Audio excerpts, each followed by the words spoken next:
guess the number one addiction today? Drugs, sex, gambling? None of the above. If you guess internet addiction, however, then you are correct. In the midst of our addictions, we become mindless. The average person spends 100 hours a month on their phones alone. We care about our leaders, our freethinkers, who watch our videos. We understand that some of you may be using your PCs, your Macs, your Androids, your iPhones, your tablets, and even your TVs to watch our content. However, when something becomes a habit, we aren't often aware subconsciously of how much time we give it. And the internet is no exception. Listen, the most widely available drug available is the internet. There's no age requirement like alcohol, and it's not illegal, at least for net neutrality reasons yet. But at some point or another, we've all slept with our phones by our beds, checked our emails too many times throughout the day. In fact, a lot of us have spent more times on our cell phones than sleeping even. Our spelling ability is becoming worse than ever. Spell check is making us terrible spellers. Texting is making it difficult for us to read people's emotions, thanks to emojis. How a picture might be worth 1,000 words, but not in this case. The direction the internet is going is it's going to be basically impossible to avoid its usage unless you permanently live off the grid. Get down and lay down, basically. We can't tell you how or when to use technology, but we can at least give you some advice, put you up on game on how they're manipulating us, and give you some tips to fight it. Now, most of this information does come from the book called Irresistible Technology, if you want to learn more about this subject more in depth. Now, let's go back to your childhood. You may remember those old school claw machine games when you were younger. I don't know if they're still around, but maybe you've only won them a few times out of 100 or 1,000. Here's why. The machine is rigged to only grab tightly some of the time. Oh, and those light-up machines where you press the button to win tickets? A former NASA scientist proved that he only won once every 30 tries, even when he pushed a button at the exact same time. It would still land in different places no matter what.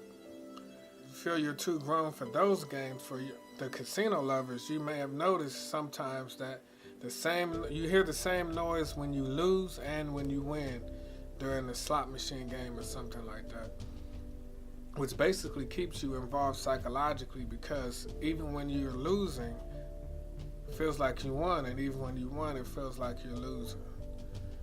And if for the old school arcade lovers, remember you could be playing a game forever and ever, and you get to the boss, and you could be, you barely have lost any energy. Then when you get to the boss, it's like the hardest thing ever. That's by design also. What do all these things have in common is that they understand the psychology of us. They understand that we're in love with the almost win. The almost win is better than the loss. To be able to taste the win, to see it, to smell it, to hear it, it psychologically keeps you engaged and subconsciously tells you that you didn't do all of this work for nothing. But those are just games. You don't play games, you're too cool for games, okay, fine. Maybe you're one of the 117 million people who streams Netflix and chill. If so, there's a great chance you have watched more than 2 episodes of a show which is known as binging. Recently, Netflix has added a feature. Netflix goes automatically to the next episode, whereas before it would at least ask you to push a button if you wanted to or not. Now there's no choice.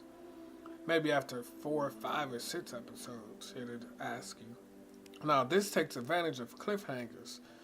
Cliffhangers when the show ends, when you want to see what happens in the next episode. There's one way to avoid this. Either stop watching the show around 10 minutes before it ends, or stop 10 minutes after the next episode, after the cliffhanger is usually resolved from the previous episode. But if that doesn't convince you, if these deep algorithms being exposed is not enough, let's go to China. In fact, let's go to Beijing. In China, in 2008, China became the first country to recognize internet addiction disorder as a mental illness.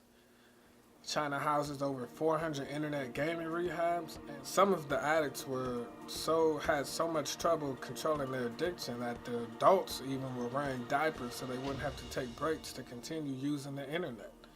In Beijing, there's a military base style camp for internet addicts, and just last year in 2017, one patient died and was found with multiple scars or wounds on his body. Some patients are reported to have been tied up for insubordination and more. But that's China. It's another language. They eat different food. It's an entirely different culture. It has nothing to do with us. Well, let's go to Washington State, as in the state of Washington in the Northwest Pacific. And we're going to Restart. Restart is an internet addiction facility that serves adults 18 and 30, encouraging its patients to connect with life and not the device. The facility believes that future leaders must be able to manage technology and not just have access to it. Now, when you read these articles of these patients at these internet centers, you may stereotype them and say, well, I don't play World of Warcraft games, and I don't play 10 to 15 hours a day, and I don't look like them, and I'm not an introvert. Well, every abusive husband doesn't wear wife beaters, or alcoholic doesn't wear wife beaters. Internet addiction isn't determined by stereotypes or what type of games you play. But if you can't afford to go to a facility, here are a couple simple things you can do. You can move your phone or device and replace that addictive disorder with something productive, whatever that means for you. Half the battle of addiction is proximity.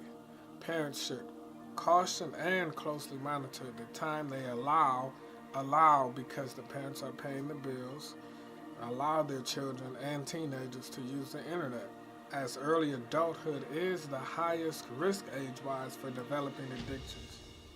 Very few people develop addictions in adult life, so if you make it past the teenage years, more than likely you'll be good. MIT psychologist Sherry Finkel says children shouldn't even be exposed to these blue light screens until the age of 2, and it turns them into poor communicators.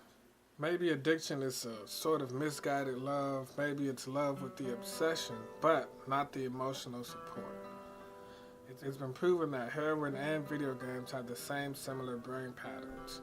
Quitting addiction will be difficult, however, for most, according to this study, because in 2014 it found that people would rather do something than sit still, doing nothing. Even if it was dangerous, they would rather do something dangerous than sit still doing nothing, being completely safe, which is probably why people have a hard time meditating and sitting still. With addiction, we have innately made it difficult to sit still and enjoy life. Remember Reagan's speech on the war on drugs? Well, China has already started the war on the internet.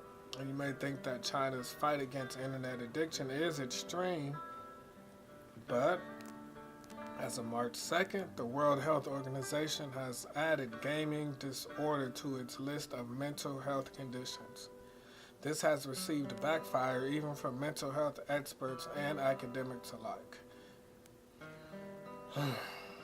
In conclusion, addictions are never supposed to change our rate of survival. Never. At that point, it becomes dangerous and not an addiction. When we're skipping work, when we're skipping times with our family, or even avoiding to go to the bathroom, risking our hygiene and health, we have to question ourselves. Are we playing the games, or are the games playing us? Companies continue to make millions and millions and spend millions on advertising just to get our valuable time. If they're spending this millions for our time, then our time must be valuable.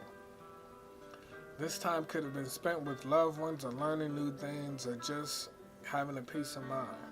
When we're on our deathbed, will we remember the 15th boss we beat, or this character in this game is not going to show up, or how many points we got, or the latest gossip stories floating on our timeline? Or will we remember the times we had most that we enjoyed with our friends and family, and talk about those and enjoy those times on our deathbed?